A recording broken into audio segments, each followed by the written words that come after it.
आपका स्वागत करते. मी परमेश्वरच्या नावाने तुम्हा सर्वांचं स्वागत करते. परमेश्वर आत्मा है आणि प्रेरणादेव आत्मा आहे और वो चाहता है कि उसके उपासक भी आत्मा से भरे हुए हो. आणि त्याची इच्छा आहे की त्याची आराधना करणाऱ्यांनी पण आत्म्याने भरलेले असावे. और परमेश्वर का आत्मा सबसे पहला यही करता है कि उसके भक्तों को उपवास कराकर आत्मिक बना देता है. आणि देवाचा आत्मा सर्वप्रथम हेच करतो की त्याच्या भक्तांना उपवास करून आत्मिक बनवतो. है ना. तो इसलिए आज प्रभु हमें इस उपवास प्रार्थना में लेकर आए. प्रभु के नाम को धन्यवाद हो. आणि म्हणून देव आज आपल्याला उपवास प्रार्थनेत घेऊन आलेला आहे म्हणून त्याच्या नावाचा धन्यवाद प्रभु असो. के नाम की स्तुति हो. देवाच्या नावाचा प्रभु धन्यवाद ने आपको असो. छुट्टी दिया, उस छुट्टी का इस्तेमाल आप प्रभु के सानिध्य में किया. प्रभु आपको बहुत आशीष दे. आणि प्रभू तुम्हाला सुट्टी दिली आणि त्या सुट्टीचा उपयोग तुम्ही प्रभूच्या उपस्थितीमध्ये येण्यासाठी केला म्हणून देव तुम्हाला खूप आशीर्वाद करो. प्रभु अच्छा है प्रियो. आणि प्रियानो देव चांगला आहे. कल हमने जैसे देखा प्रियो कि हमारा परमेश्वर महान है. आणि काल जसं आपण पाहिलं की आपला देव महान आहे कि जिस फिरौन ने इस्राएलियों को जाने के लिए रोका था, आणि ज्या फारो राजाने इस्रायल लोकांना जाण्यासाठी थांबवलेलं उसी फिरौन के मुंह से कबूल करवाया कि जाओ तुम्हारी परमेश्वर की तुम उपासना जहाँ तुम करना चाहते हो वहाँ करो. आणि त्याच फारोच्या मुखातून देवाने कबूल करवलं की जा तुम्ही जिथं देवाची जाऊन उपासना करू इच्छिता तिथे जाऊन करा. तो हमारा परमेश्वर इतना महान है कि ऐसे लोगों को, राजाओं को चुनता है अपना सामर्थ्य बताने के लिए. आणि प्रियानं आपला देव एवढा महान आहे की तो राजा लोकांना निवडतो त्याचं सामर्थ्य प्रकट करण्यासाठी. पृथ्वी के सारे राजाओं को किसने रखा है? परमेश्वर ने रखा है. आणि पृथ्वीवरचे सगळे राजे कोणी ठेवलेले आहे? देवानेच ठेवलेले आहे. सारा राजाओं का राजा है हमारा परमेश्वर. आणि सर्व राजांचा राजा आहे आपला तो परमेश्वर. यहोवा राजा है. आणि परमेश्वर राजा आहे. तो इसीलिए पृथ्वी के सारे राजे लोगों ने क्या करना चाहिए? यहोवा की भक्ति करनी चाहिए, यहोवा का मान सम्मान करना चाहिए, उसके अधीन रहना चाहिए. आणि म्हणून पृथ्वीच्या सगळ्या राजांनी परमेश्वराची भक्ती केली पाहिजे, त्याचा मान सन्मान केला पाहिजे, त्याच्या अधीन राहिलं पाहिजे और उसकी उपासना करना चाहिए. उसे जो अच्छा लगता है वो करना चाहिए, उसे बैर नहीं रखना चाहिए. आणि त्याची आराधना केली पाहिजे आणि त्याला जे आवडतं त्या गोष्टी करायला पाहिजे, त्याच्याशी वैर ठेवू नये. अगर वो उनसे बैर रखेगा तो वो यहोवा उसे नीचे उतार देगा. आणि जे राजे आपल्या देवाशी वैर ठेवतील परमेश्वर त्यांना खाली काढेल. क्योंकि अगर आप जुने करार में देखोगे तो परमेश्वर ने जिन जिन राजाओं को जो योग्य न होते हुए भी राजा बनाया, तो परमेश्वर ने उन्हें क्या कहा? अरे तेरी कोई योग्यता नहीं थी, तेरी कोई लायकी नहीं थी, लेकिन मैंने तुझे इस्राएल देश पर राजा बनाया और तूने क्या किया? प्रजा को भड़काया, मेरी भक्ति करने के लिए रोका, इसलिए अब तू शासन नहीं करेगा, तू मारा जाएगा, तू निश्चय उतारा जाएगा. इस रीति से परमेश्वर ने क्या किया? उन्हें उतार दिया. आणि जुन्या काळामध्ये आपण पाहिलं तर काही लोकांची योग्यता नसणे पण देवाने त्यांना इस्रायलचा राजा बनवलं, परंतु ज्यावेळेस त्यांनी प्रजेला भडकवलं, लोकांना बरोबर चालवलं नाही, त्यावेळेस देव त्यांना म्हणला की तुझी योग्यता नसताना मी तुला राजा बनवला, तरी सुद्धा तू माझ्या इस्रायली प्रजेला भडकवलंस, म्हणून आता तुझं शासनकाळाचा अंत होईल. आणि देवाने त्यांना त्यांच्या पदावरून खाली काढलं. तो पृथ्वी पर शासन करने वालों ने कभी भी परमेश्वर से दुश्मनी, बैर नहीं उत्पन्न कराना. आणि म्हणून पृथ्वीवरती शासन करण्याने कधी देवाशी वैर घेऊ नये, दुश्मनी घेऊ तो नये. अभी जैसे ये गवर्नमेंट हमारे भारत देश में बैठा है, इसे भी परमेश्वर ने बिठाया. आणि आता ही जी सरकार आपल्या भारत देशात बसलेली आहे यांना पण देवानेच बसवलेलं आहे. बिना परमेश्वर के परमिशन के यहाँ पृथ्वी पर कुछ नहीं होगा. आणि देवाच्या मर्जीशिवाय या पृथ्वीवरती काहीच नाही होत. प्रभु ने खुद कहा है कि जब तक ऊपर से कोई अधिकार न दिया गया हो तब तक तो मेरे जीवन में तू मुझे कुछ भी नहीं कर सकता. आणि प्रभू स्वतः म्हणलं की वरून जर देण्यात आला नसता तर तुझा माझ्यावरती काही अधिकार नसता. फिर रोमियो की पुस्तक में लिखा है कि सारे जो अधिकार है वो यहोवा की ओर से, परमेश्वर की ओर से उन अधिकारियों को दिया गया है. आणि रोमकरांच्या पत्रामध्ये दिलेलं आहे की जेवढे अधिकार आहेत ते देवाकडून म्हणजे परमेश्वराकडून या अधिकाराने या लोकांना देण्यात आले. उन्हें वो अधिकार इसलिए दिया ताकि प्रजा चैन से जी सके. आणि परमेश्वराने तो अधिकार यासाठी दिला की प्रजेने शांतीने जीवन लेकिन जगावं. अगर वो राजा है, वो अधिकारी अपना इस्तेमाल सही रीति से नहीं कर रहा है, शासन बराबर नहीं कर रहा है, प्रजा को परमेश्वर से दूर कर रहा है, परमेश्वर का ही बैरी हो रहा है, उपासना बंद कर रहा है, तो फिर परमेश्वर उन राजाओं को अस्त कर देगा. आणि ते राजा जे प्रजेला त्रास देतात, देवाची उपासना बंद करतात, जी प्रजा देवाची उपासना करते ती करू देत नाही, देवाचेच ते वैरी झालेले आहेत, म्हणून देव त्यांना काय करत खाली काढेल. तो 400 साल जो इसराइली मिस्र में थे वो देश उनका नहीं था. आणि 400 वर्ष जे इस्रायली मिस्रमध्ये होते तो देश त्यांचा नव्हता. वो देश उनका नहीं था. आणि तो देश त्यांचा नव्हता. परंतु वो किनका था? तो कोणाचा होता देश? इजिप्शियन का था, तो इजिप्त देश होता, फिरौन का था. फारोचा देश होता. वहाँ वो परदेसी थे.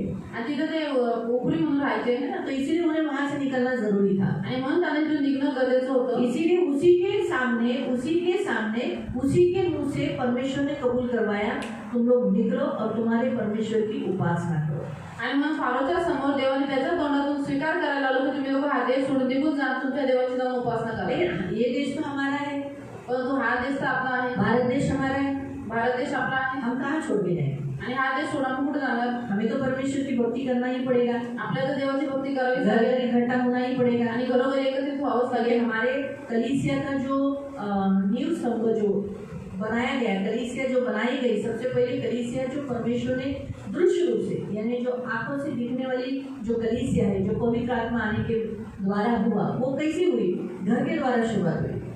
आणि मंडईचा जो पाया आहे, जो पवित्र आत्मा आल्याच्या द्वारे जी दृश्य रूपात मंडई बनवली गेली, ती कशी सुरू झाली? तर घराघरामध्ये मंडई सुरू झाली। कलवरी क्रूस पर अदृश्य जो दिखाई नहीं देती वो कलीसिया स्थापित हुई, आणि कल्वरी क्रूसावरती जी अदृश्य जी दिसत नाही ती मंडई स्थापित झाली। अधरों के फाटक उस पर प्रबल नहीं हो गए, ऐसी अथॉरिटी प्रभु ने दिया हुआ है कलीसिया। आणि अधोलोकाचे द्वार त्याच्यावरती प्रबळ होणार नाही एवढा अधिकार देवाने मंडईला दिलेला आहे। इसलिए संसार के लोग आंखों से दिखने वाली कलीसिया तोड़ सकता है, लेकिन अदृश्य जो पावरफुल है उसे नहीं तोड़ सकता। आणि म्हणून जगाचे लोक डोळ्याने दिसणारी मंडई तोडू शकतात, पण जी अदृश्य मंडई आहे जी एकदम शक्तिशाली आहे तिला ते तोडू शकत तो नाही। प्रेरितों के काम अध्याय 2 में जो कलीसिया स्थापित की गई, जहाँ पवित्र आत्मा आने के द्वारा, वो सबसे पहले कहाँ शुरुआत की गई? घर से।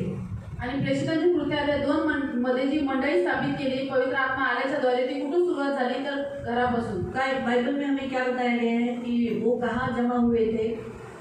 आणि बायबलमध्ये आपल्याला काय सांगितलं? ते लोक कुठे एकत्रित झालेले? हाँ, किसके घर में?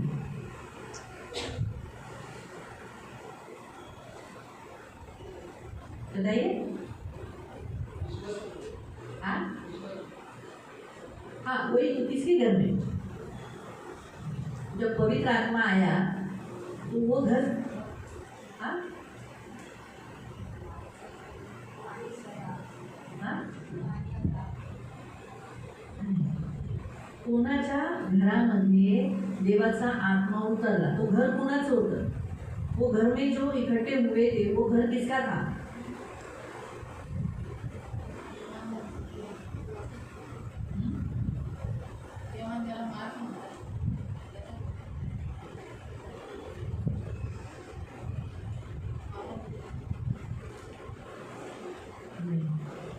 प्रियो, वो घर जहाँ प्रभु यीशु ने प्रभु भोजन लिया,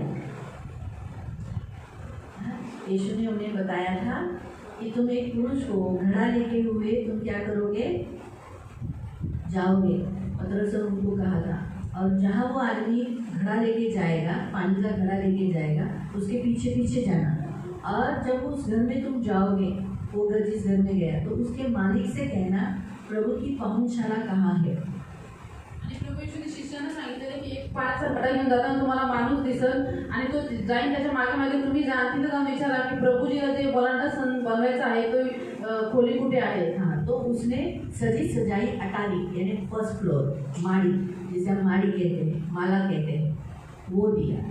आणि त्यांनी सजवलेली एकदम वर्क जो रूम होता खोली ती दाखवली। वो पूरी क्लीन की हुई थी, आणि ते पूर्ण स्वच्छ होती, पर्दे साफ थे, पडदे एकदम स्वच्छ होते, वहाँ टेबल लगाया हुआ था, तिथे टेबल लावलेला होता, कुर्सियाँ लगी हुई थी, खुर्च्या लावलेल्या होत्या, दिए थे, दिवे लावलेले होते, साफ सुथरा वो रूम था। आणि ते एकदम स्वच्छ रूम होता। वो प्रभु के लिए तैयार किया गया था। उस घर के मालिक ने प्रभु के लिए घर तैयार किया था। आणि त्या घराच्या जो स्वामी आहे त्याने प्रभूसाठी ते घर तयार केलेलं। मालूम बात, तो इसीलिए कभी भी जिस घर में प्रभु के लिए हाउस चर्च किया जाता है, हाउस चर्च जिस घर में रखा जाता है, वो घर का कभी भी घर क्लीन होना चाहिए, वो घर के पर्दे साफ सुथरे होने चाहिए, झाड़ू मारा हुआ, चटाई डाला हुआ, साफ सुथरा, टेबल सजाया हुआ प्रभु भोजन के लिए, वहाँ पर नीट एंड टाइडी होना चाहिए।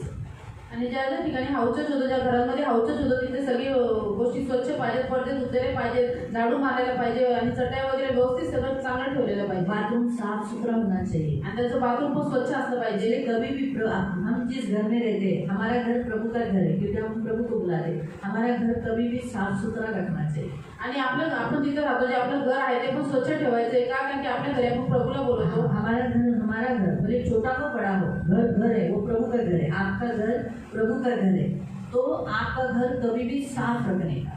आणि भले छोटा असो मोठा असो, ते तुमचं घर ते देवाचं घर आहे, म्हणून तुमचं घर नेहमी स्वच्छ ठेवा। कभी भी बाथरूम हमेशा क्लीन रखने का, आणि बाथरूम नेहमी स्वच्छ ठेवायचं, किचन हमेशा क्लीन रखने का, आणि किचन नेहमी स्वच्छ ठेवायचं। टेबल यानी संगति को दर्शाता है, जहाँ आप प्रभु के साथ संगति करते हो वो जगह हमेशा साफ सुथरा रखने का। आणि टेबल म्हणजे प्रभू सोबत संगतीला दर्शवतो, तर ज्या ठिकाणी तुम्ही प्रभूशी संगती करता ती जागा नेहमी स्वच्छ ठेवायची। अगर घर गंदा है तो प्रभु कभी नहीं आएगा, दुष्ट आत्माएं आती है। आणि घर जर घाण आहे तर प्रभु कधी नाही येणार, पण तू त्या ठिकाणी दुष्ट आत्मे येतात. अभी बहुत सारे लोगों को क्या लगता है घर में बच्चे हैं पेशाब करते हैं, लेकिन हम हमारे बच्चों को सिखाना, उन्हें समझाना, उन्हें बताना शू कहाँ करना है, पानी डालना, ये सब उन्हें सिखाना चाहिए. लोग क्या करते हैं, पेशाब किया वहीं पर पोंछ देते, लेकिन पेशाब का बास आता है, फिनाइल से पोंछना, ये सब काम नहीं करते.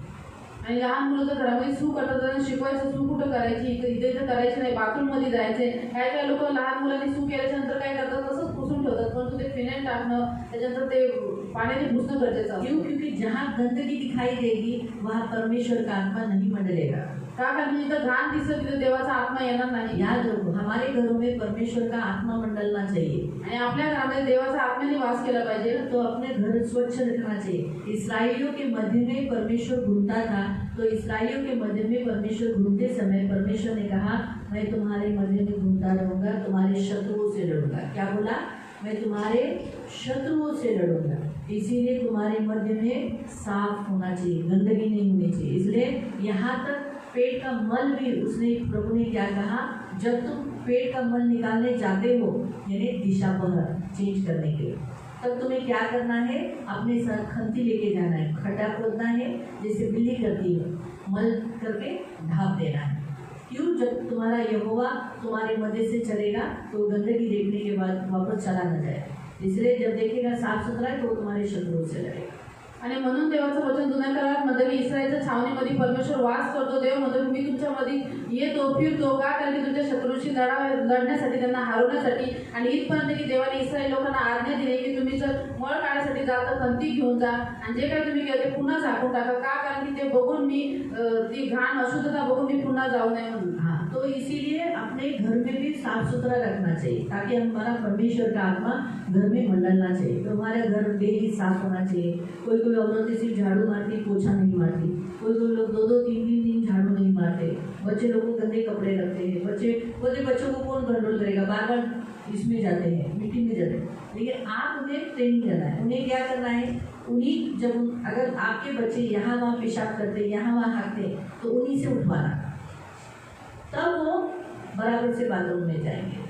आणि मग आपलं घर स्वच्छ ठेवा, चांगलं ठेवा. तुमची मुलं जर वारंवार घरामध्ये घाण करत असेल, जे त्यांनी केले त्यांच्याकडूनच उचलून घ्या, म्हणजे ते काय करतात त्यांना कळेल की आपण बाथरूममध्ये गेलं पाहिजे.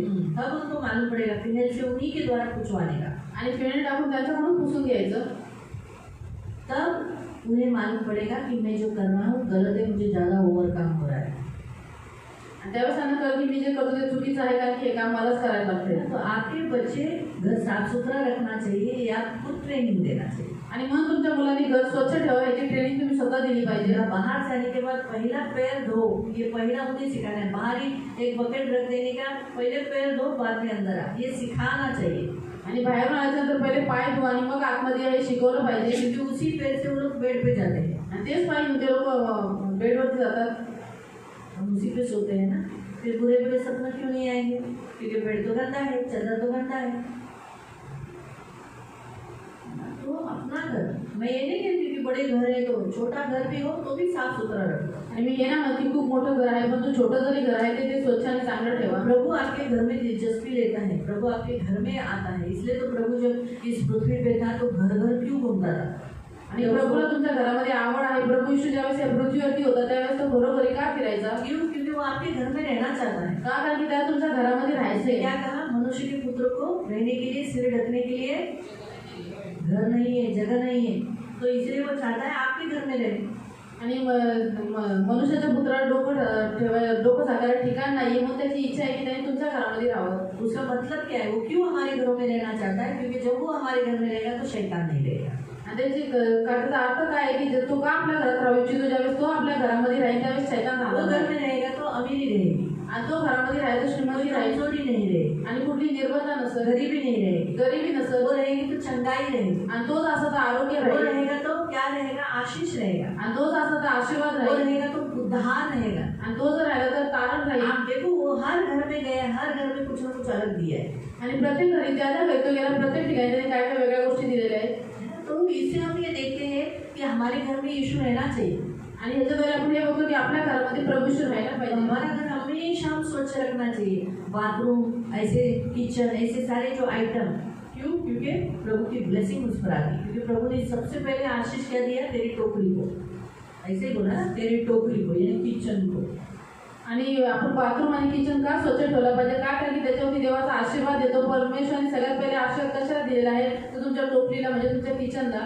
तो इसलिए अपना घर क्लीन रखो हमेशा, आणि म्हणून नेहमी आपलं घर स्वच्छ ठेवा अपने घर का सामने का परिसर अच्छा रखो, आणि घराच्या समोरचा जो परिसर आहे तो चांगला ठेवा. क्योंकि प्रभु वहीं से आएगा, आणि समोरच चला प्रवेश फिरा करेगा ना आपके मंदिर में। आणि तुमच्यामध्ये तो चालत फिरू लागेल. तो जानने से आपके बाजू में अड़ोसी पड़ोसी रहते हैं, लेकिन अभी आप उनके ऊपर सहारा मत, उनका भरोसा मत लो, आप अपना साफ करने का काम कर दें।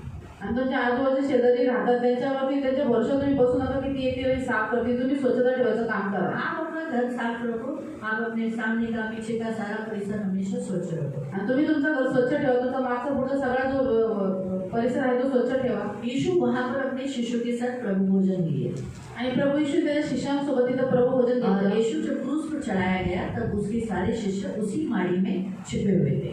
आणि प्रभू यीशु ज्यावेळेस क्रूसावरती चढवला गेला तेव्हा त्याच खोलीमध्ये त्याचे सगळे शिष्य लपून बसले होते.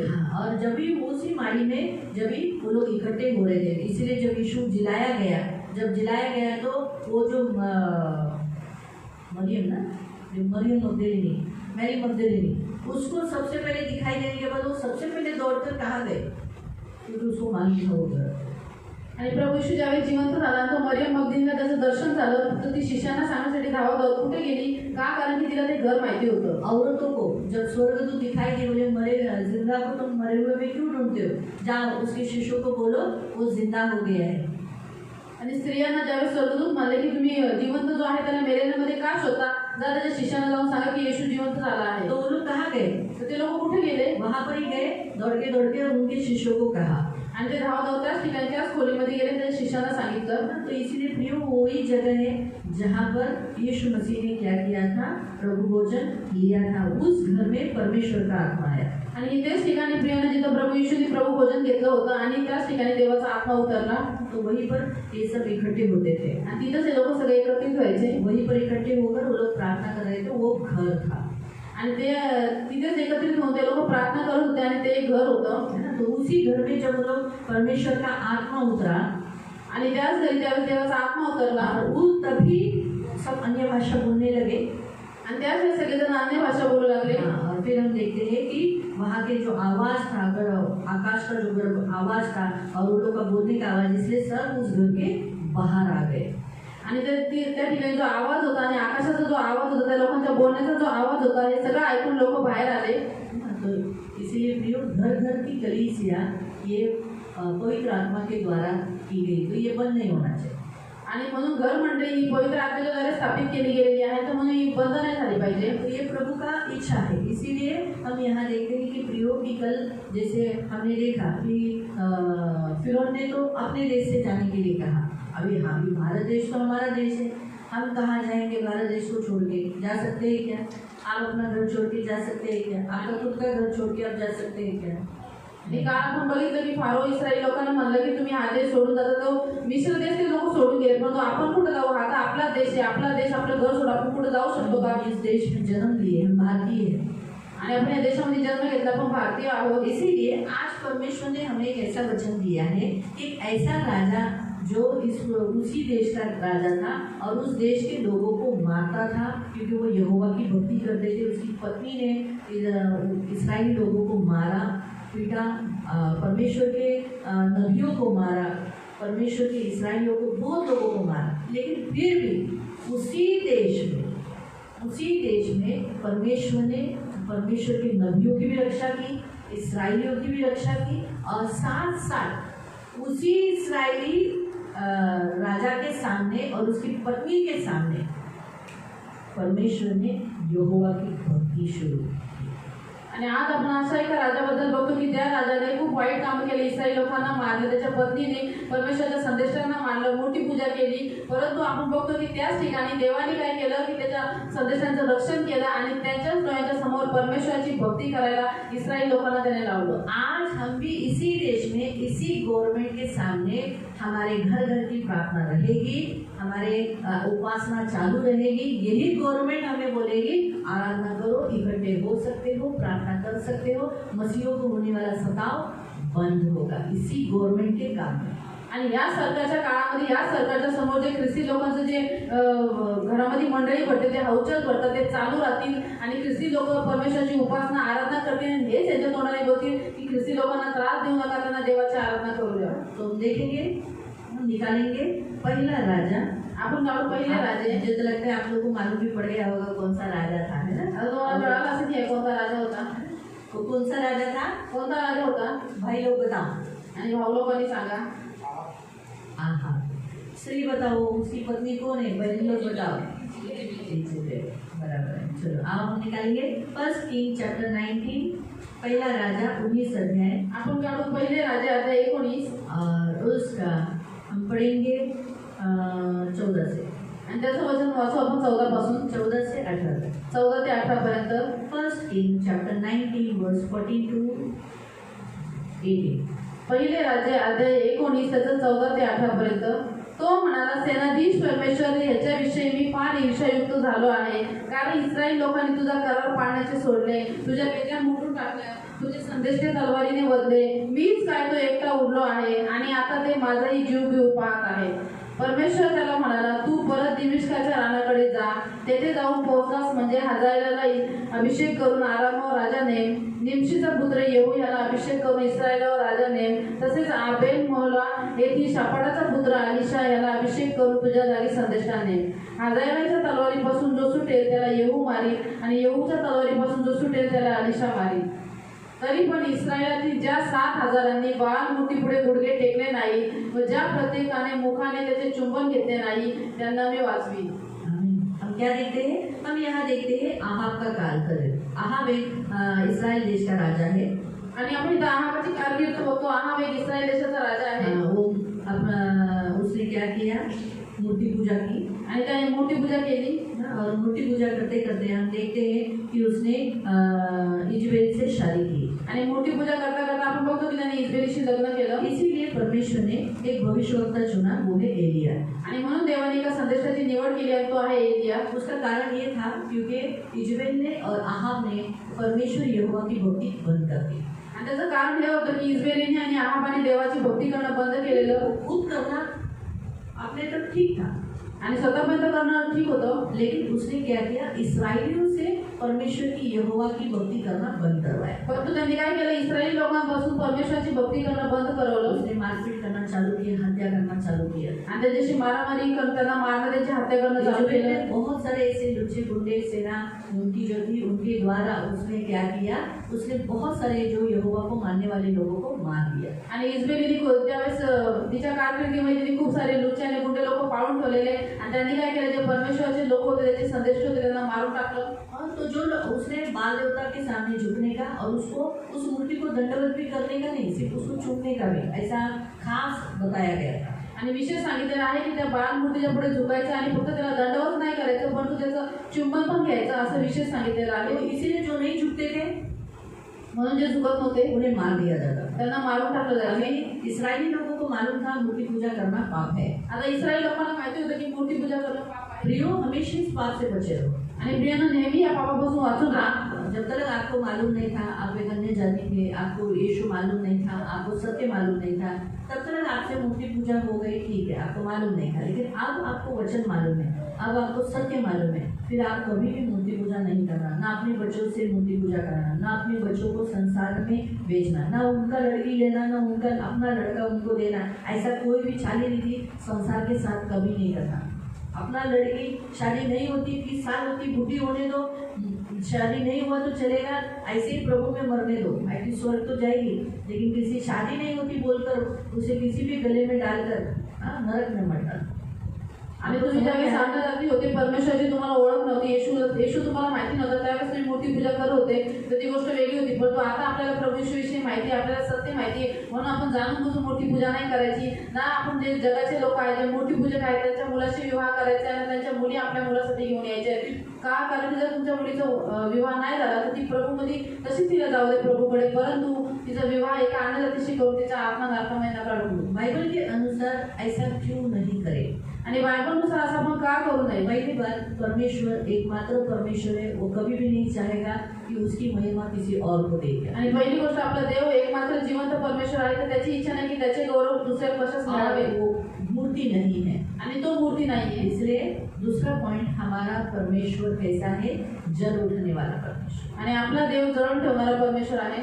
ऐसा मैंने नहीं कहा, वो खुद अपने विषय में कहता है। आणि तो स्वतः त्याच्याविषयी म्हणतो। आप निर्गमन अध्याय 20 में पढ़ सकते हैं, आणि तुम्ही निर्गमन अध्याय 20 मध्ये वाचू शकता। आपको मिलेगा, वो लाइन पढ़ो, मूर्ति पूजा न करना। जल्दी से, जिसको भी मिला है। तो अपने लिए कोई मूर्ति गढ़कर न बनाना। हाँ, मैं तेरा परमेश्वर यहोवा मैं तेरा परमेश्वर यहोवा हूँ, जो तुझे मिस्र देश लगा दासों के घर से निकाल ले आया। हम्म। तू मुझे छोड़ दूसरों को ईश्वर करके न मानना। हाँ, मुझे छोड़ किसी अन्य देवता को न मानना, अथवा न किसी की प्रतिमा बनाना कोई आकार मुझे नहीं देना। जो ऊपर आकाश में हाँ। या नीचे धरती पर या धरती के नीचे जल में है। न तो तू उनको दंडवत करना और न ही उनकी उपासना करना, क्योंकि मैं तेरा परमेश्वर यहोवा जलन रखने वाला। क्या लिखा है? जलन। और वो जलन में क्या करेगा? जो मुझसे बैर करते हाँ, जलन मतलब अभी जब कोई भी यीशु को जानने के बाद, या सोचो, मैं मेरा उदाहरण लेती हूँ, मैं अभी यीशु में हूँ, मैं प्रभु को जानती हूँ, मैं पहले करती थी, ठीक है, लेकिन अब मुझे नहीं करना चाहिए। लेकिन अभी भी मैं आपके सामने अच्छा वचन ले रही हूँ, बहुत अच्छे रीति से। थोड़े से कर सके थे भाई लोग, आगे से तो बहने भी आगे आ जाए।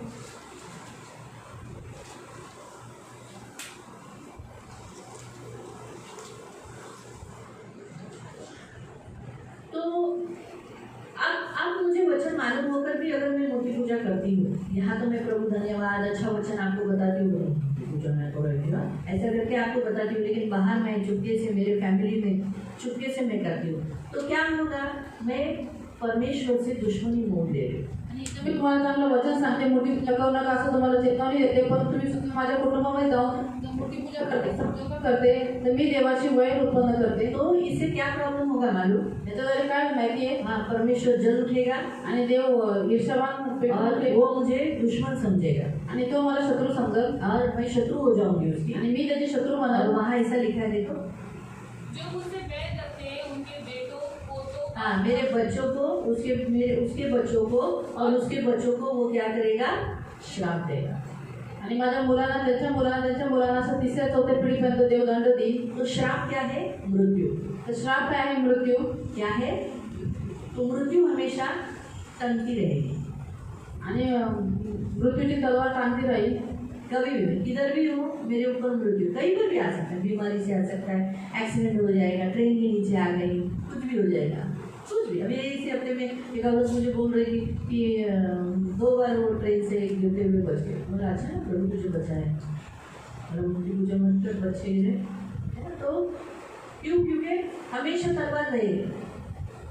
जो कर आप चर्च में कितने भी आते हो, लेकिन अगर आप मूर्ति पूजा करते हो तो हमेशा मृत्यु का तलवार यहाँ लटकता रहेगा, यहीं पर भी। मृत्यू का तलवार अचानक कहीं पर भी आप मार सकता है, आणि मृत्यूची तलवार अचानक कुठेही मारू शकते।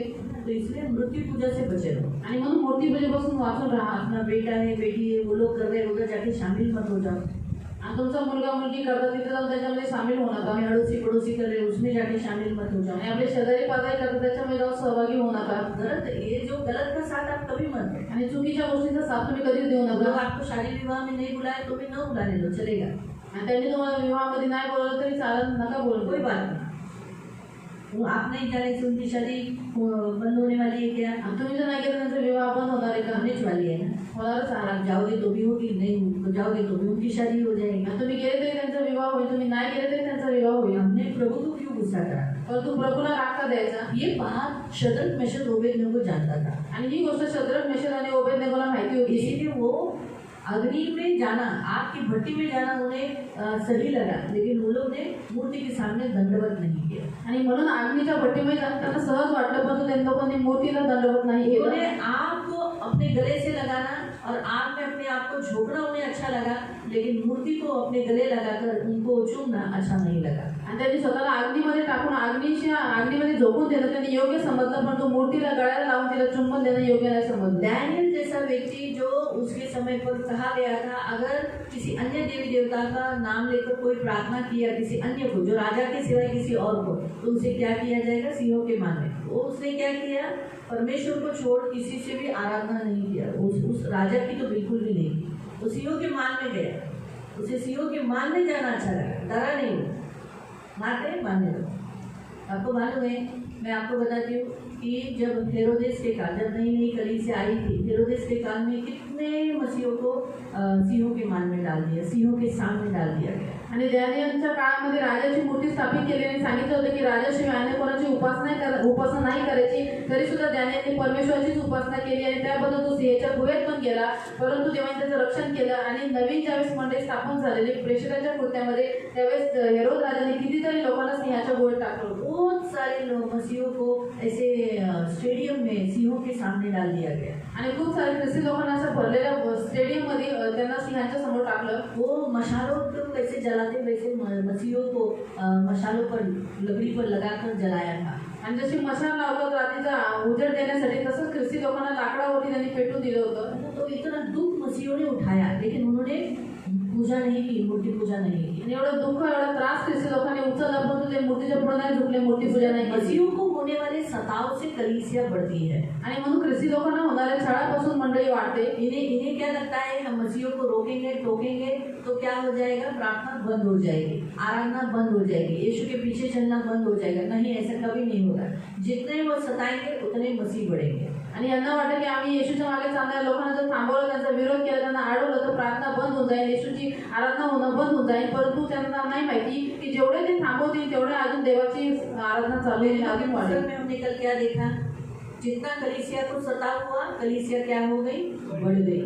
आणि प्रेषितांच्या कृत्यामध्ये आपण काय बघितलं की जेवढी जेवढा मंडळीचा छळ झाला तेवढीच मंडळी वाढली। ये हमेशा याद रखो। लोगों को लगता है कलीसिया को सताव हो जाएगा, प्रार्थना बंद की जाएगी, तो आपको चाइना में खुलेआम प्रार्थना नहीं कर सकते। आपको क्या लगता है वहाँ कल क्रिश्चियंस कम है? मैं आपको बताती हूँ, सारे कौम से ज़्यादा क्रिश्चियन वहाँ है। आणि चायनामध्ये उघडपणे आराधना करू शकत नाही, येशूचा प्रचार करू शकत नाही, परंतु काय तिथे ख्रिस्ती कमी येत नाही, परंतु सगळ्या ठिकाणापेक्षा चायनामध्ये आराधना जास्त बंद आहे। किया, लेकिन ओरिजिनल में आराधना बंद हुई। वो लोग अंदर पैनल में जाके प्रार्थना करते हैं, सुबह 3 बजे 4 बजे भोर को उठकर वो लोग अपना शबा दिन पालन करके काम को जाते हैं।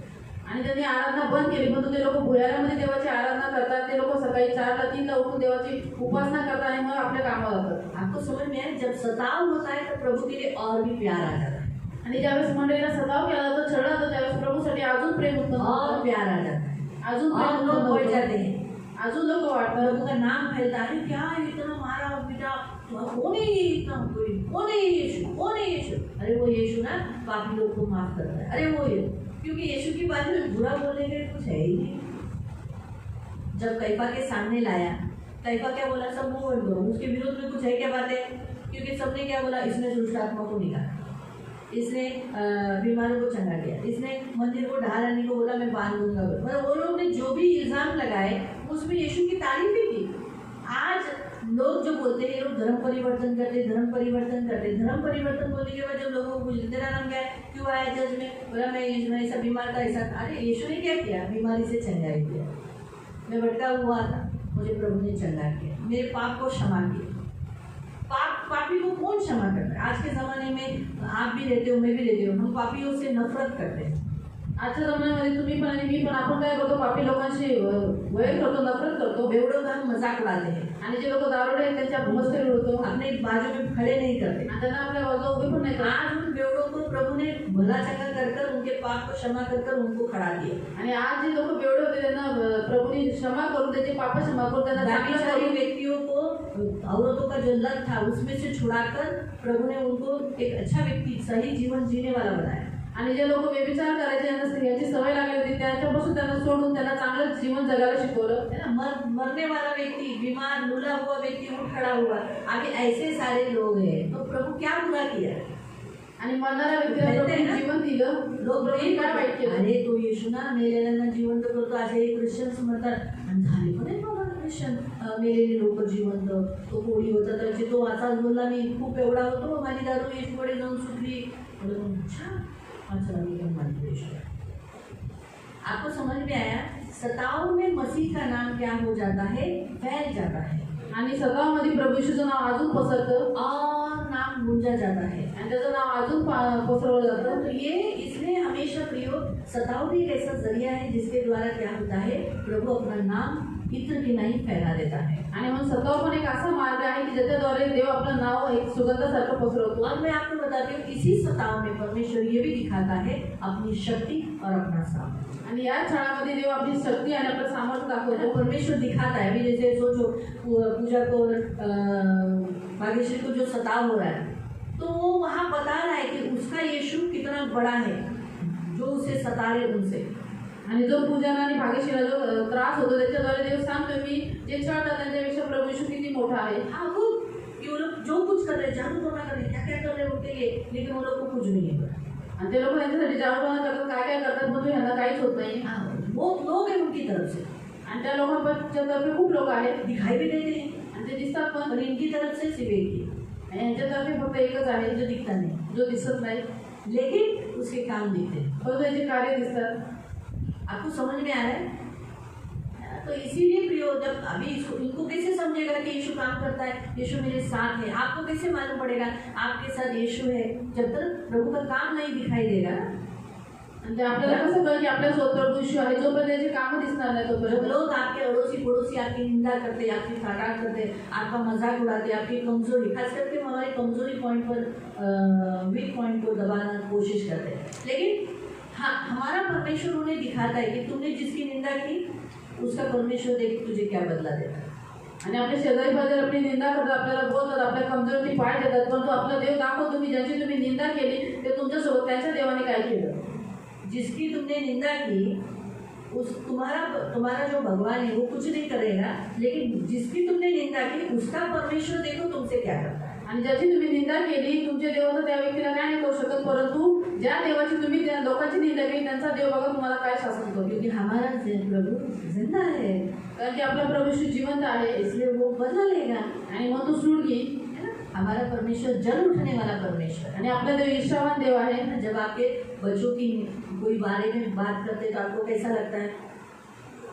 आणि तुमच्या मुलांबद्दल ज्यावेळेस कोण वाईट होतं त्यावेळेस तुम्हाला कसं वाटतं? बुरा लगता है ना, गुस्सा आता है ना, राग येतो है ना।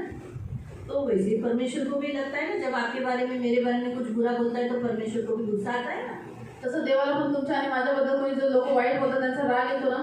फिर प्रभु क्या करता है? जल उठकर शिक्षा देता है उनको, आणि प्रभू काय करतो? ईर्ष्येस पेटून उठतो, त्यांना शिक्षा देतो। है ना। तो ये है हमारा परमेश्वर, आणि हा आहे आपला देव। है ना। तो हमारा परमेश्वर जल उठने वाला परमेश्वर आणि है। आपला देव ईर्ष्यावान देव आहे। तो इसलिए यहाँ हम देखते हैं कि ये इजेबेल ने बहुत सारे इसराइलियों को, परमेश्वर की भक्ति करने वालों को मार डाला, लेकिन इतने सताव में भी जो यहाँ क्या नाम है इसका, आहाब का जो उसको क्या नाम है, हाँ, क्या नाम है उसका,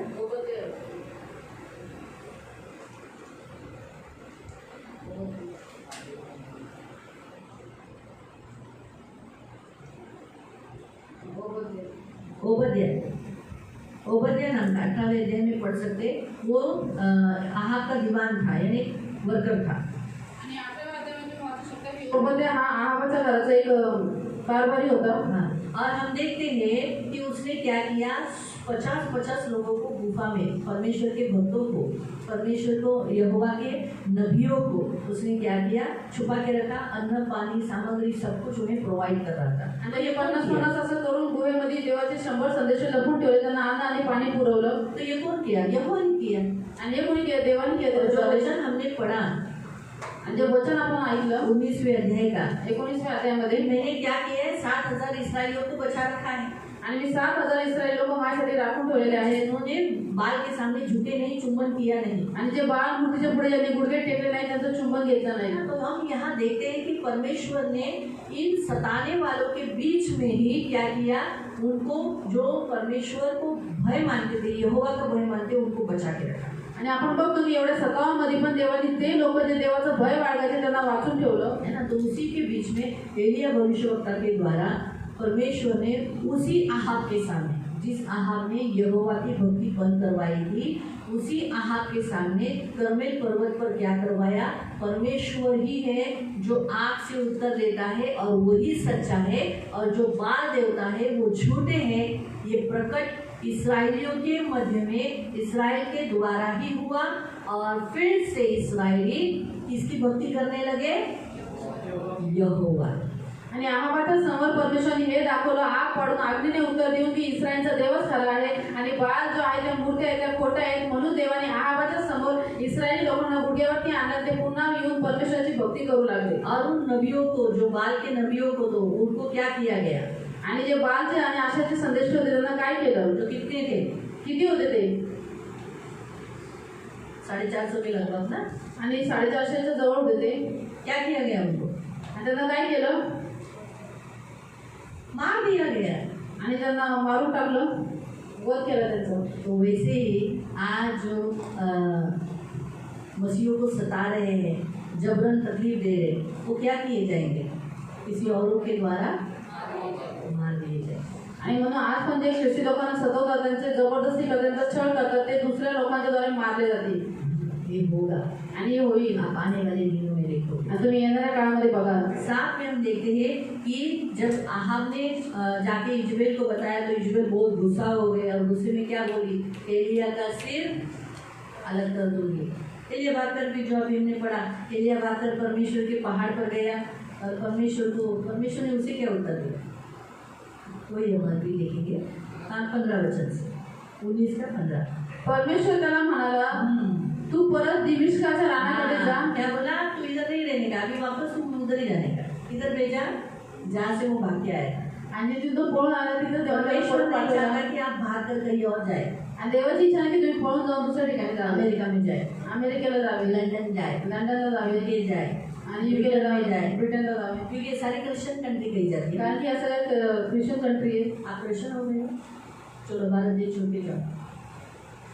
कल कापेवाडी सोडून जायचं, महाराष्ट्र सोडून जायचं। तुम्ही सगळ्यांनी महाराष्ट्रीयन लोक, चलो आपण सगळे महाराष्ट्रीयन आहेत ना, आपण सगळे महाराष्ट्राचे चलो रहिवासी निकल आहोत। जाओ।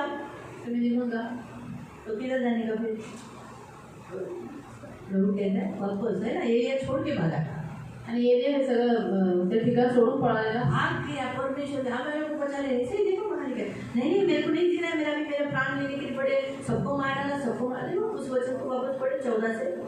तो म्हणाला, सेनाधीश परमेश्वर याच्याविषयी मी फार ईर्ष्यायुक्त झालो आहे। बहुत गुस्सा आ रहा है, बस यहोवा के लिए इतना तकलीफ हो रहा है, यहोवा को छोड़कर बाल देवता की पूजा करा रहे, मुझे बहुत जलन हो रहा है। फिर कारण इस्रायल लोकांनी तुझा करार पाळण्याचे सोडले, हाँ, तुझ्या वेद्या मोडून टाकल्या। इसलिए अभी भी ऐसा हो रहा है ना, बहुत से लोग जो सताव में क्या हो गए, जो कच्चे पुके लोग छोड़ दिए ना, है ना, जो कमजोर है वो लोग चर्च नहीं जाते, जो पक्के हैं मजबूत है वो चर्च जाते हैं। यूपी में, बिहार में एंटी कन्वर्जन लॉ लगने के कारण, मध्य प्रदेश में, झारखंड में, छत्तीसगढ़ में, ऐसे गुजरात में जो डरपोक है वो चर्च नहीं जाते, वो लोग गाँव में जाएंगे। जो लोग, कुछ लोग गुजरात जाते हैं, उनके गाँव में जाते हैं, गुजरात में घूमते हैं, लेकिन जो पक्के हैं वो चर्च में अटेंड करके अपना शब्द पालन करते हैं। हमारे भी चर्च के कुछ लोग गाँव गए, वहाँ एंटी कन्वर्जन लॉ है, घर में ही प्रेयर की। प्रार्थना किधर करना चाहिए? किधर करना चाहिए? चर्च जाना चाहिए, चर्च जाना चाहिए। चर्च में जाता है, मारते तो मारने दो, चर्च में जाने से हमको क्या पूछेंगे ना, हाँ वो मेरा विश्वास, मेरा बिलीव। अभी जब से हम लोग, मैं आपको बता दूँ, जब से हम लोग अभी ये हमारा 10 दिन है, अभी से ये 10 दिन में मैंने कुछ चेंजेस देखा है प्रार्थना से। आणि प्रार्थनेच्या द्वारे मी काही बदल बघितलेले आहेत या 10 दिवसांमध्ये। मैंने ये सबसे पहला बदल देखा, विश्वासी बोलने लगे। आणि सगळ्यात पहिला हा बदल बघितला की विश्वासी लोक आता बोलायला लागले, उत्तर द्यायला लागले त्यांना। जो पहले बजरंग दल के आरएसएस के लोग आकर तोड़फोड़ करके जाते थे, अंदर घुसे है जो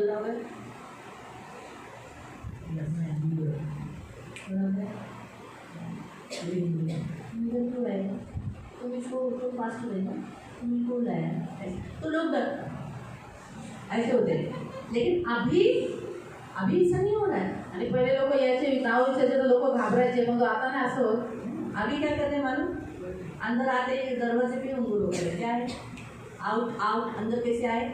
ये घर मेरा है। औरत, घर की औरत और आदमी पहले खड़े होके बोलते ये घर मेरा है। बाहर से ये मेरे मेहमान है, तुम बाहर। तुम लोग इधर बाइबल ऐसे नहीं, बाइबल को हाथ नहीं लगाने का।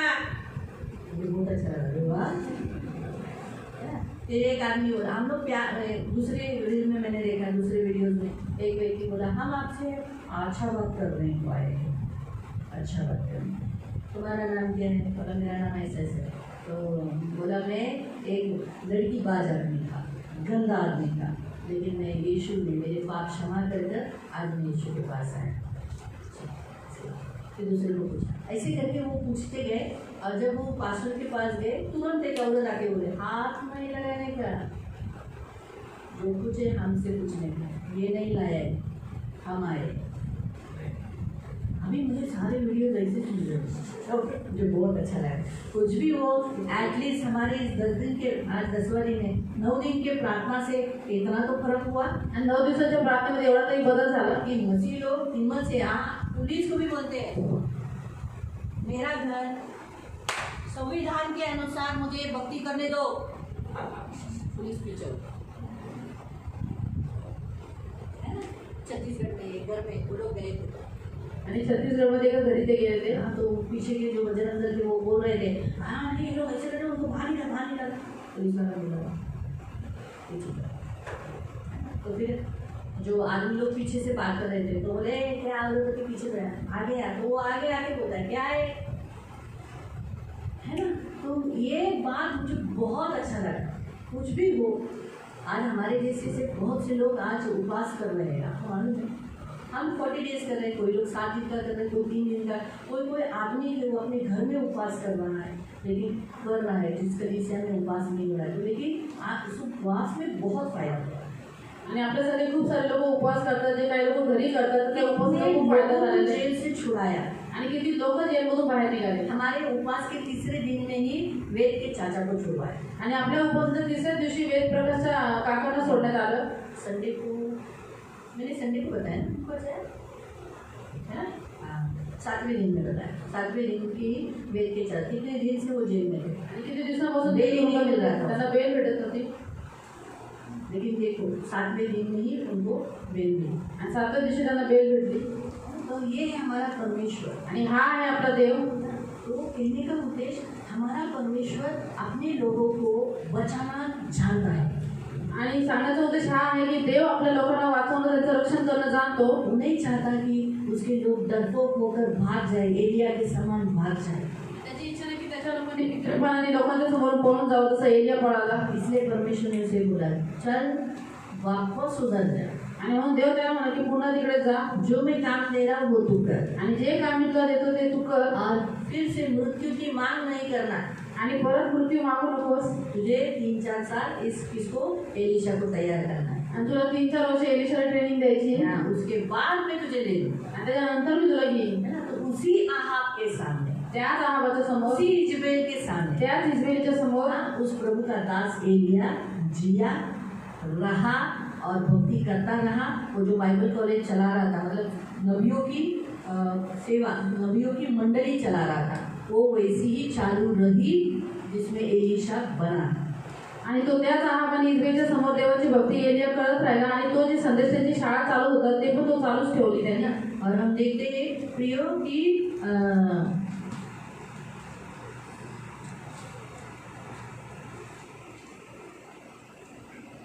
एलिया के सामने आहाब की मृत्यु हो गई। आणि एलियाच्या समोर आहाबाचा मृत्यू झाला। एलिया बाद में उठा लिया गया। एलिया नंतर उचलला गेला, पहिले आहाब मेला। आप पढ़ सकते हैं, 22 अध्याय में पढ़ सकते हैं, आणि 22 अध्यायामध्ये वाचू शकता। आहाब की बुरी रीति से मृत्यु हुई, जो एक राजा था, आहाबाचा मृत्यू एकदम वाईट रीतीने झाला। जो परमेश्वर से बुराई करेगा, जो राजा परमेश्वर से युद्ध करेगा, यानी विरोध में उठेगा परमेश्वर की भक्ति के विरोध में, तो उसकी मृत्यु आहाब के समान ही हो जाएगी। आणि जो राजा देवाच्या विरुद्ध उठेल, देवाच्या लोकांना भक्ती करून देणार नाही, त्याची मृत्यू आहाबा समानच होईल, है ना। एलिया स्वर्ग जाने के बाद एलिशा चलाने लगा, आणि एलिया स्वर्गात गेल्यानंतर एलिशा त्याच्या जागेवरती देवाची सेवा करू लागला। और फिर प्रियो हम देखते हैं कि उसके बाद हम देखते हैं कि इजबेल की मृत्यु हुई। आणि त्याच्यानंतर आपण बघतो की इजबेलीचा मृत्यू झाला। 9वें अध्याय में, 9व्या अध्यायामध्ये, 9वें अध्याय में जब येहू राजा बना, आणि ज्यावेळेस येहू राजा बनला, येहू जब राजा बना तो इजबेल आंखों में सुरमा लगा के उसके लिए खड़ी थी खिड़की से और उसे नीचे फेंका गया। और देखो पढ़े 30 से पढ़ो। येहू इस्रायेलास आल्याचे इस्रायलीने ऐकले, तेव्हा ती डोळ्यात सुरमा घालून व मस्तक शृंगारून खिडकीतून बाहेर पाहत बसली। येहू फाटकाजवळ आला तेव्हा ती म्हणाली, आपल्या धनाचा खून करणाऱ्या जिमरी, सर्व काही ठीक आहे ना? येहूने वर खिडकीकडे तोंड करून म्हटले, माझ्या पक्षाचा कोणी आहे काय? तेव्हा दोघा तिघा खोजांनी त्याच्याकडे खिडकीतून डोकावले। त्याने त्यांना सांगितले, तिला खाली टाका। त्यांनी तिला खाली टाकले तेव्हा तिचे काही रक्त भित्तीवर घोड्यांवर पडले व त्याने तिला पायाखाली तुडवले। हाँ, उसको क्या किया? पैरों के नीचे लताड़ा, है ना। तो जितनी भी स्त्रियां जो इजबेल के समान मसीहों को सताई है, तकलीफ दी है, उनकी हाल ऐसे ही हो। आणि जेवढ्या स्त्रियांनी इस्रायली लोकांचा छळ केला, त्यांना सतवलेला आहे, त्यांचे हाल असेच होतील। वध किया है प्रभु के दासों का, आणि देवाच्या संदेशाचा घात केलेला आहे विश्वासियों का, विश्वासी लोकांचा, वैसे ही हो गए उनके हाल। आणि त्यांचे हाल असेच होतील। उन्हीं के लोग उसके विरोध में क्या लिखा हमने कि उसके ही लोगों ने उसे नीचे गिराया। आणि आपण काय माहिती की तिच्याच लोकांनी तिला खाली पाडली आहाब को फंसाया किसने? उसी के लोगों ने। आणि आहाबाला फसवलं कोणी? त्याच्याच लोकांनी। दूसरे देश के विरोध में जो लड़ने के लिए वो उठा था, वहीं पर उसका मृत्यु हुआ। आणि दुसऱ्या देशांशी जो लढायला उठला होता तिथेच त्याचा मृत्यू झाला। आगे बढ़े। मग तो आज जाऊन खाऊन पिऊन म्हणाला, जा, ती शापित स्त्री कोठे आहे? कुंती श्रापित है ना। तो इसलिए जो मसीह लोगों को औरतें सताते हैं, बाल नोचते हैं, धक्का देते हैं, इधर उधर कुछ भी गंदा इल्जाम गाली गलौज करते, थप्पड़ मारते हैं, ऐसे बहुत सारे हैं ना, ज्योति शर्मा के जैसे, है ना। वो सब क्या है? श्रापित औरतें हैं। श्रापित औरतों को आराम से नींद नहीं मिलेगी, आराम से नहीं सो के जाएंगे। आहाब जैसा राजा शांति से नहीं जाएगा, कत्ल होगा उसका कत्ल हुआ ना। लेकिन उस दोनों के सामने आराधना चालू हुई ना, चालू रही। ये बातें आज प्रभु आपको भी बताए। कितना रोकने का कोशिश करेंगे तो भी आराधना चालू रहेगी, भक्ति चालू रहेगी। इंडिया से कोई भी यीशु को बाहर निकाल नहीं सकता, और इंडिया से यीशु की आराधना कभी बंद नहीं हो सकती। और इंडिया से ये जो यीशु की जो भक्ति है, ये कुछ अभी अभी की नहीं है, ये कब की है? 2024 साल हुआ, क्योंकि यीशु जी उठकर कितना साल हुआ? 25 साल हुआ, 2025। उसके कुछ साल के बीतने के बाद ही थॉमस यहाँ पर आया था। पहले आंद्रियास आया था, मैंने आपको पहले ही बताया था, बाद में थॉमस यहीं पर आया। तो ये जो क्रिश्चियनिटी है वो अभी की नहीं है। अभी के गवर्नमेंट को शायद क्रिश्चियनिटी का इतिहास नहीं मालूम। उनको ऐसा लगता है कि अरे अभी अभी ये लोग क्रिश्चियन आए, धर्म बदल रहे, बदल कर रहे, ऐसा। क्रिश्चियनिटी जो मसीहत पर, ये अभी नहीं है। जो अभी आपको हमने कल ही बताया था, कल के इसमें, कि परमेश्वर ने क्या कहा? जाओ सारे यहूदिया में, सामरिया में और सारे जगत में सुसमाचार सुनाओ। नहीं, यरूशलेम में, पहला यरूशलेम, फिर दूसरा यहूदिया, तीसरा सामरिया और चौथा पृथ्वी के छोर। आणि पहिले यरूशलेम, दुसरं यहूदिया, तिसरं शमरोन आणि चौथं पृथ्वीच्या शेवटापर्यंत। लेकिन यरूशलेम छोड़ के जाने की मसीहों की इच्छा ही नहीं थी, आणि ख्रिस्ती लोकांची इच्छा नव्हती यरूशलेम सोडून जाण्याची। इसीलिए पौलुस के जैसा एक शौल के जैसा व्यक्ति उठ गया और वो चर्च को सताने लगा। आणि म्हणून शौलासारखा एक व्यक्ती उठला आणि तो मंडळीचा छळ करू लागला। ये सारे शिष्य क्या हो गए? यरूशलेम से भाग गए, आजूबाजू। आणि सर्व शिष्य यरूशलेमातून पळाले, त्याची पांगापांग झाली। फिर कहाँ गॉस्पेल गया? यहूदिया में। आणि नंतर पुढे सुवार्ता गेली यहूदियामध्ये, फिर कहाँ गई? सामरिया। त्याच्यानंतर शमरोनमध्ये, फिर कहाँ गई? पृथ्वी के छोर तक। आणि त्याच्यानंतर पृथ्वीच्या शेवटापर्यंत। तब जाके ये प्रेरित ऐसे बढ़ गए, आणि त्यावेळेस जाऊन प्रेषित ठिकठिकाणी पांगले। तभी जाकर आज हमारे भारत देश को ये गॉस्पेल मिला, प्रेरित थॉमस के द्वारा। आणि प्रेषित थोमाच्या द्वारे त्याच वेळेस आपल्या भारत देशाला सुसमाचार भेटला। और आज वो जिंदा है प्रभु के साथ, आणि आता तो प्रभू समोर जिवंत आहे। उसको भी मारा गया, त्याला पण मारण्यात आलं। लेकिन उसको मारा, मसीह मरा, आणि त्याला मारलं तर काय? ख्रिस्ती मेले। तो एक थॉमस ने, एका थोमाने कितने क्रिश्चियंस खड़े किए। आणि किती ख्रिस्ती लोक उभे केले। तो जब एक मसीह मरता है आणि जेव्हा एक ख्रिस्ती मरतो बहुतायत मसीहों को खड़ा कर देता है। आणि खूप सारे ख्रिस्ती लोक उभे राहतात उसका खून कभी व्यर्थ नहीं जाएगा। आणि त्याचं रक्त प्रभू कधी व्यर्थ जाऊन देणार नाही मसीहों का खून कभी व्यर्थ नहीं जाता।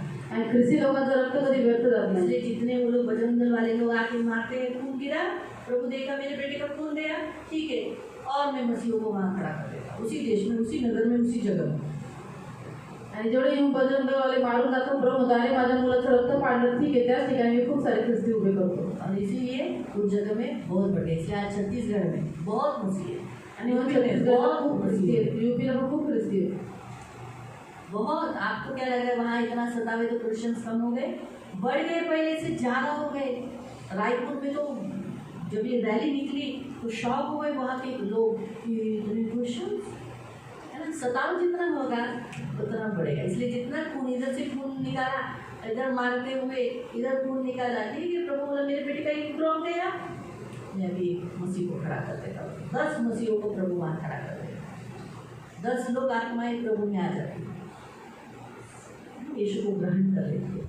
इसलिए जितना सताव वो लोग करते हैं उतना बढ़ता है। तो यहाँ पर हम भी यही देखते हैं, लेकिन सताव करने वालों के हाल बड़े बुरे हैं ना। जैसे हमने देखा जो गुंडे, आणि जे गुंडे लोक, दुःखचे लोक, अनर्थकारी आणि आधर्मी, तो कैसे उन पर अचानक विपत्ति आई, हमने जो पढ़ा ना जैसे अचानक विपत्ती नीति वचन में। तो इसलिए प्रभु ने बाइबल में हमें कहा है जुने करार में कि मेरा इस्राएली, मुझ पर भरोसा करने वाला कभी गुंडा नहीं बने। आणि म्हणून जुन्या काळात याच्यामध्ये दिलेलं आहे बायबलमध्ये की जो कोणी माझ्यावरती विश्वास ठेवतो, माझा मनोरोग करतो इस्रायली, त्याने कधी गुंडा बनू नये। क्यों? क्योंकि गुंडों के ऊपर अचानक विपत्ति आएगी और वहाँ लिखा है वो पल में नष्ट हो जाएंगे और उन्हें कोई बचाने वाला नहीं रहेगा। आणि गुंड्यांविषयी दिलेलं आहे की त्यांच्यावरती अकस्मात विपत्ती येईल आणि ते क्षणभरात नष्ट होऊन जातील, त्यांना वाचवणारा कोणी नसेल। ऐसा हाल उनका होगा आणि अशा त्यांचे हाल होतील। तो इसलिए विपत्ति है, जो भी राजा हो या रानी हो या गुंडे हो, वो जल्दी ही नष्ट हो जाए। आणि म्हणून राजा असो, राणी असो किंवा गुंडे असो, त्यांच्यावरती लगेच विपत्ती पडेल। क्या लिखा हम पढ़ते हैं, उसे घोड़ों ने मारा और आगे 36 वचन, ते पहा तिला मूठ माती द्या कारण ती राजकन्या आहे, तिला मूठ माती देण्यासाठी ते गेले, तेव्हा तिची कवटी, पाय व हाताचे तळवे याखेरीज तिचे त्यांना काही सापडले नाही। क्या क्या मिला उसको? उनको तिची कवटी यानी सिर, आणि पाय आणि हाताचे तळवे, पाय आणि हाथाचे ही तळवे, वो भी खाया हुआ, मुंह भी खाया हुआ, है ना? कुत्तों ने उसको खा लिया। आणि इस्रायलीला कुत्र्यांनी खाल्लं। यही प्रभु है। इसलिए जो लोग मसीहों को सताएंगे उनकी मौत ऐसी ही होगी। आणि म्हणून जे लोक ख्रिस्ती लोकांचा छळ करतील त्यांची मृत्यू अशीच होईल। आंखों से आप देखोगे वो लूटे हो गए, पैरालाइज हो गए, बिछाना पकड़े हैं, ऐसा करके। हाँ सच्ची, जो लोग आपको सताते हैं आसानी से उनको मौत नहीं है, उनको बॉडी में यातना सहना पड़ेगा। जे लोक तुम्हाला छळतात त्यांना सहजपणे मृत्यू येत नाही, पण त्यांना शरीरामध्ये पीडा सहन करावी लागते। जरा वो लोग मौत बड़ी मारून देगा, मारा मला मारायचा असं असतं। आणि ते लोक मृत्यू मागतील, त्यांना मृत्यू भेटणार नाही। वो याद आ जाएगा, मैंने इस धर्मी व्यक्ति को मारा था, मैंने ऐसा किया था, मैंने ऐसा किया था, आज इसका कारण मैं ऐसा। तर ते सगळं तेव्हा आठवण करून दे की मी या नीतिमानाला त्रास देत होता, छळलं होतं, त्याच्यामुळे आज माझ्याशी हे हाल आहे। ऐसे आसानी से उनको मौत नहीं देगा आणि सब सहज याद दिलाएगा तुम क्या बुरे बुरे काम किए, आणि मराठा पहिले देव सगळं त्यांना आठवण करून दे की तुम्ही किती वाईट वाईट कामं बुरे केले, बुरे काम किए वो सब याद दिलाएगा। आणि किती वाईट वाईट कामं केले सगळे प्रभू त्यांच्या लक्षात आणून देईल। तो इसीलिए प्रियो याद रखो, आज हमारा प्रभु हमें बताता है हमें भारत देश छोड़ के कहीं पर भी भाग जाने की जरूरत नहीं है। इसी भारत देश में इन्हीं लोगों के सामने हम भक्ति करते रहेंगे, हमारे सारे मसीह लोग भक्ति करते रहेंगे, हमारे सारे जो मसीह यूपी में हैं, बिहार में हैं, ये सारे हमारे अंग हैं, उन्हें छल रहे मतलब हमें छल रहे हैं। ऐसे ही लिखा है ना करंथियों की 12वीं पुस्तक में, करंथिकांचं पत्र अध्याय 12 मध्ये असंच लिहिलेलं आहे कि एक अंग दुखी आणि एक अंगाचा दुःखी झाला, सारा सगळ्या अंगाचं दुःख होतं। तो इसीलिए आज हमें क्यों दर्द हो रहा है, आज हम फास्टिंग क्यों कर रहे हैं, आज हम लोग छत्तीसगढ़ के लिए, रायपुर के लिए, झारखंड के लिए या यूपी के लिए क्यों फास्टिंग हम कर रहे हैं? इसलिए कर रहे हैं क्योंकि उन्हें जो सता रहे हैं उनका दर्द हम देख के हमें दुख हो रहा है। आणि आपण छत्तीसगडसाठी आणि यूपीसाठी बिहारसाठी का आपण उपवास करतो का कारण की त्यांना जो दुःख होते त्याच्याद्वारे आपल्याला पण दुःख होते. यूपी बिहारी भले वो वहाँ के हैं लेकिन फिर भी भारतीय तो है. आणि यूपी बिहार असं ते जे तिकडचे आहेत ते भारताचे तर आहेत. भारत का ही है ना. भारतचं सांगा भारत करके तो नहीं चलेगा ना भारतीय लोगों से. सारे भारतीय तो अरुणाचल के सारे भारतीय मेरे भाई है ना. उड़ीसा वाले नेपाली नेपाली नहीं, नेपाल हमारे भारत देश में नहीं. उड़ीसा, आसामी, नागालैंड, मिजोरम जो ऐसे है ऐसे मणिपुरी वाले वो भी भारतीय है ना. आणि ओरिसा, नागालँड, आसाम आणि मणिपूर हे सगळे भारतीय आहेत. लेकिन इतना फर्क है उनमें कि आँख और नाक. फक्त डोळ्या आणि नाकाचा फरक आहे. वो जन्म में ऐसा पैदा होने वाले लोग ऐसे पैदा होते होंगे. आणि त्या ठिकाणी जन्म घेणारे लोकांचा चेहऱ्याचा शेप असा असेल. हाँ उधर वैसा होगा. अगर शायद हम भी वहाँ बच्चों को डिलीवरी करेंगे तो हमारे भी बच्चे शायद ऐसे ही हो जाएंगे. किसको बोले अरे इंडिया में देखा है तुझको पूरा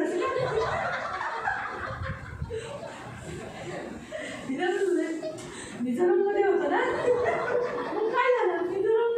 अरे तिकडचे क्लायमेट के फार असं झालं. तो शायद उधर पैदा होने वाले लोग ऐसे होते हो गए ऐसा. तो वैसा क्लाइमेट होगा है ना. तिथल्या वातावरणामुळे ते लोक हम यहाँ पैदा हुए इसलिए बाहर गाँव में देखो कितने सारे इंडियंस के बच्चे गोरे गोरे हैं. काला बच्चा नहीं पैदा होता है इंडियंस के. कोई भी बच्चा होगा काला नहीं, सब गोरे गोरे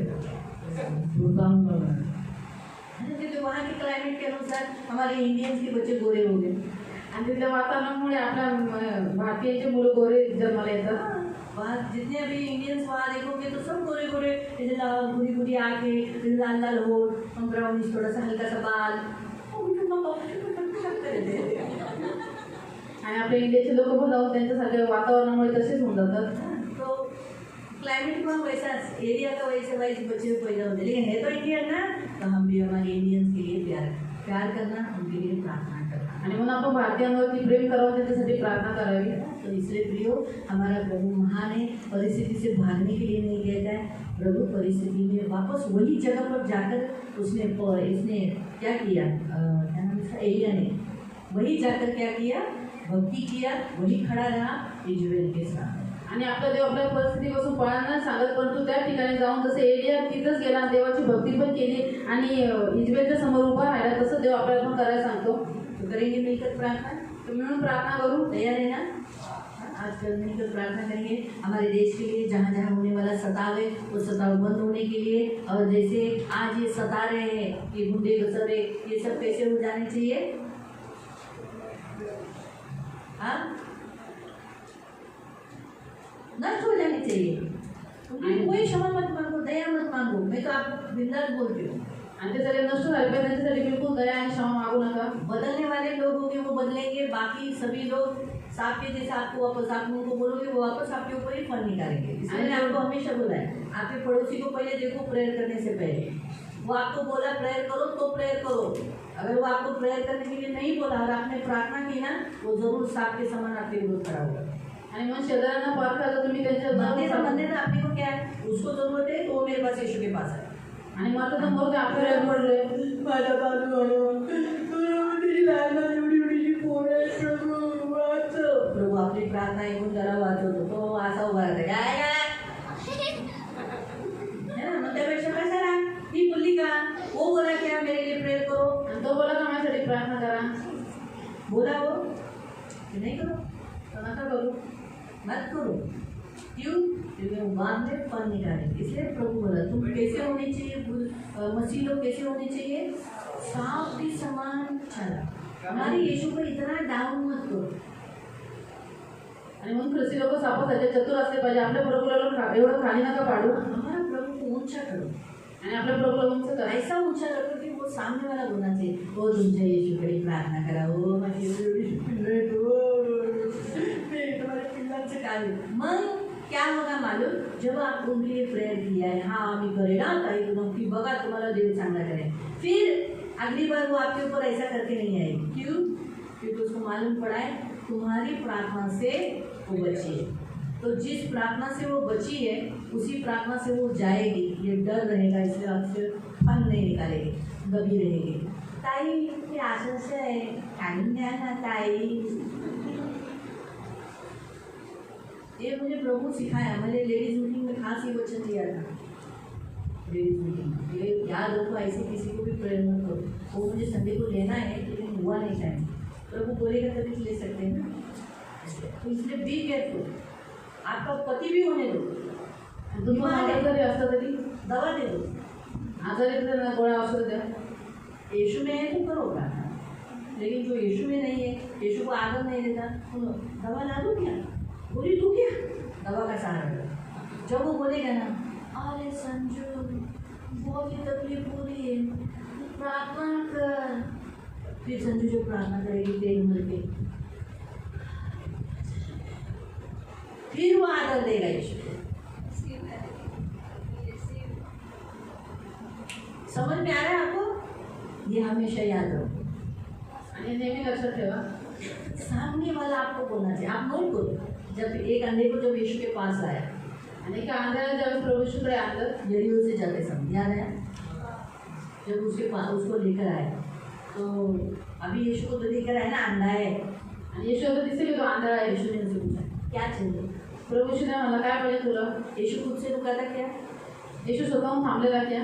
ए बंतो भाई अंधा ठीक हो जाए.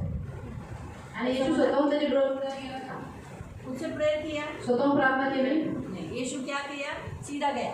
आणि प्रभू येशू सहज रस्त्याने चालला होता. सब चप्पलों की आवाज़ सुनकर, सगळ्या चपल्यांचा आवाज ऐकून, पैरों का आवाज़ सुनकर उसको लगा रे बाबा इधर कोई तो कुछ तो है, इधर कुछ तो है. इसलिए उसका किसी का पैर पकड़ कर बोला क्या है, क्या है इधर, क्या हो रहा है. यीशु जा रहा है. हाँ, फिर वो चिल्लाया. यीशु दाऊद की संतान, जब वो चिल्लाया तब वो रुका. बोला क्या. आने के बाद भी दिखता है अरे अंधा है, तो भी बोला तुझे क्या चाहिए. तो बोला मैं देखना चाहता हूँ. क्या तू विश्वास करता है मैं कर सकता हूँ. तो बोला हाँ. तो बोला देख ले. ऐसा ही प्रभु ने आपको रीत बताई है. आणि हीच पद्धत देवाने तुम्हाला पण सांगितलेली आहे. हाँ, तो आपके रास्ते से कितने लोग अंधे लंगड़े चूल्हे कुछ भी दिखते रहेंगे, मरते रहेंगे, तो भी बोलना मरा, शांति में मरा. ऐसा तुमच्या बोलते डोळ्यात जाओ. आवाज किती वाईट होत असेल ते बाबा शांतीने होऊ दे, पण इतना तुम्ही दुख सोडून लगता नका. होगा अरे बेचारी तड़प रही है, तड़प रहा है. लेकिन जब तक वो आपको बोलते नहीं प्रेयर करो, आप करो ही मत. आणि किती कोणी तडफड असतं काय होत असतं ते बोलत नाही, प्रार्थना करतो ते करू नका. खुद देखो ना, तुम्ही स्वतः बयानी बघा. जब पतरस के घर यीशु आया, यीशु के 5 लोग आए. आप पढ़ो, यीशु के 5 लोग आए. उन्होंने कहा मैं जो मेरी आती है, मुझे ये आती है, मुझे फेफड़ा का तकलीफ है, यानी टीबी, मुझे फेफड़े का तकलीफ है, मुझे कफ है, मुझे ये है. तो यीशु बोला ठीक हो जाए, ठीक हो जाए. लोगों ने बोला तब यीशु ने प्रेयर किया. आणि ज्यावेळेस लोक बोलले त्यावेळेस प्रभू येशूने प्रार्थना हाँ, केली. एक आदमी आके यीशु यीशु मेरी बेटी मरने वाली, आ जा. यीशु बोला चल मैं आता हूँ. यीशु मुझे बोला ए सरदार तेरी बेटी मरने वाली, चल मैं आता हूँ. प्रभू येशू स्वतः मला काय सरदार तुझी मुलगी मरणार आहे, मी तिला बरं करायला येतो. तो समझ में आ रहा है. याद रखो, हम मसीह लोग होशियार वाले मसीह बनो. आणि बुद्धिमान ख्रिस्ती बना. संडे का वही वचन है. आणि या रविवारचं तेच वचन आहे. मूर्ख मसीह मत बनो, बुद्धिमान मसीह बनो. आणि मूर्ख ख्रिस्ती बनून बोलतो बुद्धिमान ख्रिस्ती बना. हमारी प्रार्थना के नीचे धीरे के हम खुद से प्रेयर करें. ऐसे आने चाहिए. प्रभु ने ऐसे लोगों को प्रेयर किया जो लोग यीशु के पास आए. आणि जे लोक स्वतःहून प्रभू येशूकडे आले त्यांच्यावरती त्यांनी प्रार्थना केली, त्यांना आरोग्य दिलं. अगर कोई तकलीफ में है, ऐसा बोला मला ना लय त्रास होतोय, नवऱ्याने दारू मारतोय, असं होतंय. अरे अरे काय गं तुझे कसं काय झालं सांग. माझं ना माझं येशूकडे झाल्यावर चांगलं झालं. अच्छा मग माझ्यासाठी तू करते का. हां मी करेल, पण तुला येशूकडे आलं पाहिजे. तुला माहिती मागणीचा पत्ता तिकडं जातो, मला घेऊन चल ना. ठीक आहे चल तिकडे. पण आपण असं नाही बोलत चल मी तुला घेऊन चलते. येस तू येस तू येस तू. अरे कशाला, तिची इच्छा नाही तर ती जेव्हा म्हणते की घेऊन चला का मला, बोलत असेल तसं ती बरं वाटतं ना, चल हां ठीक आहे एकच घेऊन जाईल, नंतर नंतर तू यायचा घेऊन जा. तेव्हा आणायचं. मग तेव्हा कळतं. मग लोक काय म्हणतात हा याने मला आणलं. अरे त्याने आणलं कशाला बोलायचं, तूच बोलली ना म्हणून मी आणलं तुला. आपल्याला थोडंसं पॉवर भेटते. मग लोग पलटी मारते कहते इसने मुझे लाया आणि है. समजा पुढं भांडण झालं, और आगे चलते झगड़ा हो गया. आपण बोलू शकतो ना कशी माझ्या मार्गे आली होती येशूने घेऊन त्याला घेऊन मग आपण बोलू शकतो ना. और इससे वो लाजल्यासारखं वाटेल ना. तिचं तोंड पडेल ना, लगेच आत जाईल है ना. म्हणून सांभाळा, हे या गोष्टी करा जी ख्याल से लोग ये सब बातें भूल जाते हैं है ना. तर आपल्या येशूला उंचवा, और हमारे लोगों को ऊंचा करो. हां खाली नका करू. और इच्छा मत ये करो. नको तू माझ्याकडे येऊ ना. तुमची बहीण असो, भाऊ असो, वहिनी असो, हे मी माझ्या घरच्या अनुभवावरून शिकली. और आपके भाई बहन हो, आपकी भाभी हो, ये मैं अपने घर के अनुभव से बता माझ्या रही हूँ. अनुभवाने मला येशूने शिकवलं. तू एवढं स्वतःहून खाली का पडते. अरे त्यांना पाहिजे तर ते स्वतः बोलतील ना, कशाला स्वतःहून तू पुढे करते. जे होईल मरते तर मरून दे. मरताना माझी बहीण बोलली, अगं मला वहिनीला भेटायचे. तेव्हा ह्यांनी मला पाठवलं, जा भेट. मला नसताना बोलती, म्हणे मला तुझ्याशी खूप बोलायचं आहे. पण मी तुझ्याशी आता बोलते. थोडंसं मास्क लावलं आहे ना, मी तुझ्याशी बोलते. ऐक मी जे बोलते ते. मग तिला मी येशूबद्दल सांगितलं, ग्रहण करवलं, प्रार्थना करवली, माफी मागवली. ते व्हेंटिलेटरवर असल्यावर बोलता येत नाही आणि ते काय शब्द आपल्याला कळत पण नाही. मला तर बिलकुलच कळत नव्हते ती काय बोलत होती. मला एवढंच कळालं की वनी मला तुझ्याशी खूप बोलायचं होतं, मला फोन करायला पाहिजे, एवढंच मला कळालं. बाकी मला काय होती काहीच कळालं. कारण व्हेंटिलेटरमधून आवाज बाहेर यायला त्रास असतो. मी ग्रहण करवलं. तिला म्हटलं आतून बोल, फुटफुटव, तुझे शब्द फुटफुटव आणि मी जे बोलते ते बोल. लोकांनी मरत असताना जरी बोलली नसती ना तिने, तर मी फक्त प्रयत्न करून आली असते. लक्षात ठेवा, आपण काय विचार करतो आपला भाऊ आहे, आपली बहीण, पण त्यांना हवंय का विचारायचं ना. आपल्याला हे लक्षात ठेवा. आज आपला देव आपल्याला म्हणतो की त्यांनी स्वतःहून म्हणावं मला येशू हवाय, मरत असेल तुम्ही मला स्वीकार करा ना, स्वर्गाकडे जावा. मरताना ते म्हणे मी माझ्या मर्जीने मरेल. काही काही लोक एवढे जिद्दीवाटी असतात ना, मरणं पसंत करतात पण येशूला ग्रहण करणं पसंत नहीं करतात. और कुछ लोग इतने जिद्दी और हट्टी रहते हैं कि वो मरना पसंद करते हैं लेकिन प्रभु को ग्रहण करना पसंद नहीं करते. त्याचं शेपूट आहे, और वो कुत्ते की पूछ है. ते बाटलीत टाका तरी ते थोड्या वेळाने बाटलीतून बाहेर काढला, उसको कितना भी सीधा कर दे फिर भी वो टेढ़ा ही होता है. म्हणून लक्षात ठेवा. आपण कसं आपलं शेपूट नव्हतं म्हणून बरं झालं. अच्छा लगा हमें पूछ नहीं थी म्हणून आपल्याला बाटलीत टाकलं नाही ना, इसलिए हमें बांटने में नहीं डाला आपण है. लगेच बदललो. हम लोग तुरंत चेंज हो गए. हालेलुया. आपण देशासाठी प्रार्थना देश के लिए प्रार्थना करेंगे. आपण हात पकडूया, हम साथ में करेंगे.